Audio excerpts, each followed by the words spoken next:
guys, dito yung likuran namin ng aming guys, ng aming bahay dito sa Jeddah. Yan guys, dito sa Cornice. Ito yung Bellagio restaurant. Yan yung Bellagio restaurant.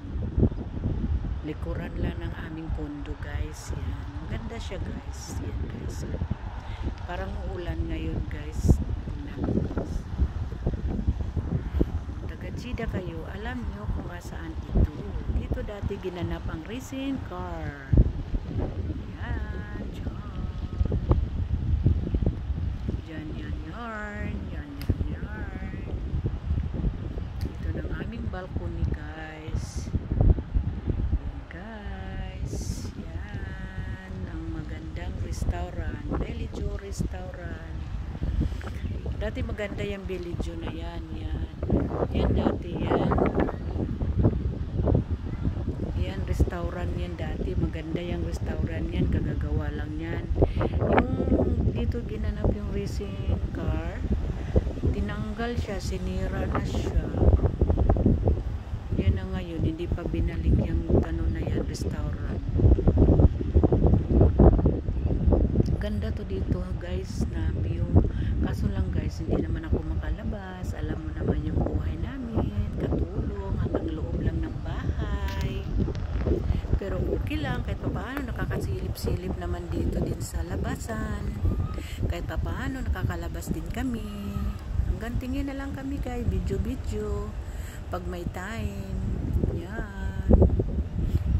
Dito dati yung racing car racing car. Sinsya na po, bulol Bisaya kasi. Walang magawa sa buhay. Yan dati dyan.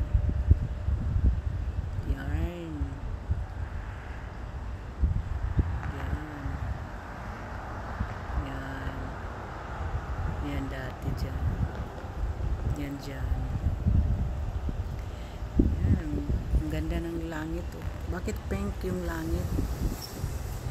Pink yung langit. Pero ang ganda talaga ng Bellagio. May pailaw-ilaw na sila. Tagal ko na dito guys, 7 years na almost ako guys. Pero yung restaurant na yan, never pa ako nakapasok dyan. Kasi mamahalin ang order niyan guys. Hindi pwede pang katulong. Kailangan dyan pang doktor. Pansosyal yan kasi yung yung order dyan. Yung order dyan 100 real. Yung 100 real guys, ibili ko na lang ng aming pagkain. Sayang naman. Yan guys. Yan dyan ang Cornice. Dyan ang Cornice. Dati nakakalakad kami sa Cornice, pero ngayon nandito na yung amo ko. Di na kami nakakalabas dahil nandito na yung amo ko. Kasi dati yung amo ko nandun sa Amerika. Anytime makakalabas kami dyan. Naglalakad kami dyan. Sa Cornice na yan dyan. Cornice yan.